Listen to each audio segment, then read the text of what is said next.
Hey guys, you probably already know from the title of the video, but I'm starting a big project, excavating a fishing pond to home some monster fish, so please stay tuned.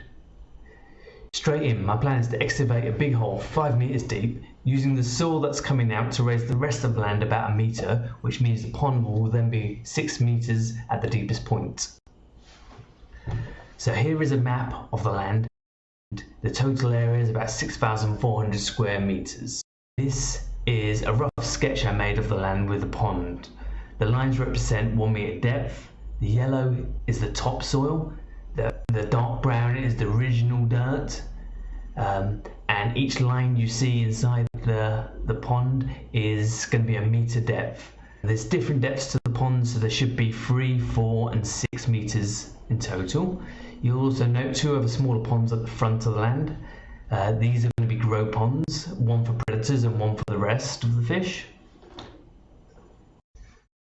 This is a little bit of video of me and my family walking around the land. Let you see what we're having to work with. This is probably also a good time to introduce myself. My name's Kevin. I live in Thailand, which I believe is important to know for a couple of reasons.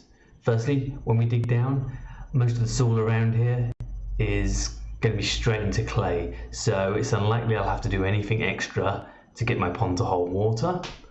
And the second reason is Thailand is obviously a tropical climate, so I don't need any extra heating or anything for the pond to have tropical species. I can just put them straight in. There's a lot of species, which is quite exciting, that I can have in my pond, and anyone that's fished Thailand will already know what sort of fish I'm talking about, but I'll explain more in a later video. So at the moment I'm walking down the dirt road. This is obviously going to need to be built up, lay some gravel down or cemented over at some point. The concrete post that we see in the background is actually just to the right of that is my neighbour's house on one side. We won't look over into that because it's private, but over a little bit further past the post you can see a stick sticking out the ground with some barrier tape at the top, red and white. Marks the point of my land's end. That's where the land marker is.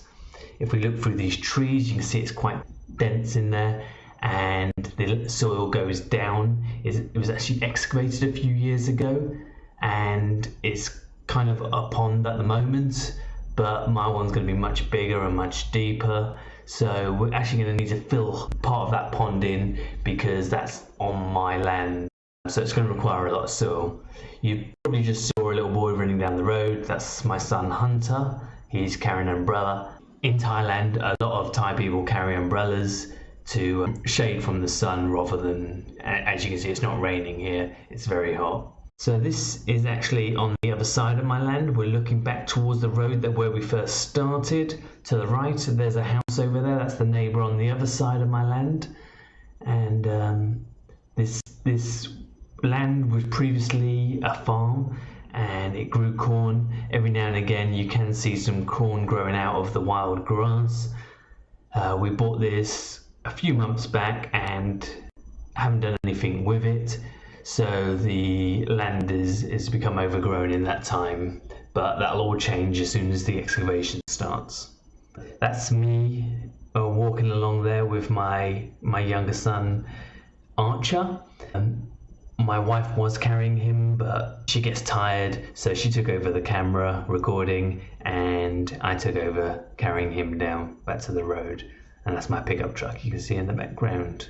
To be honest, I think that's probably it for now, but I hope you liked it and stay tuned for the next video, which we're going to go much more into the excavation. Thanks for watching and please come back for some more. Goodbye.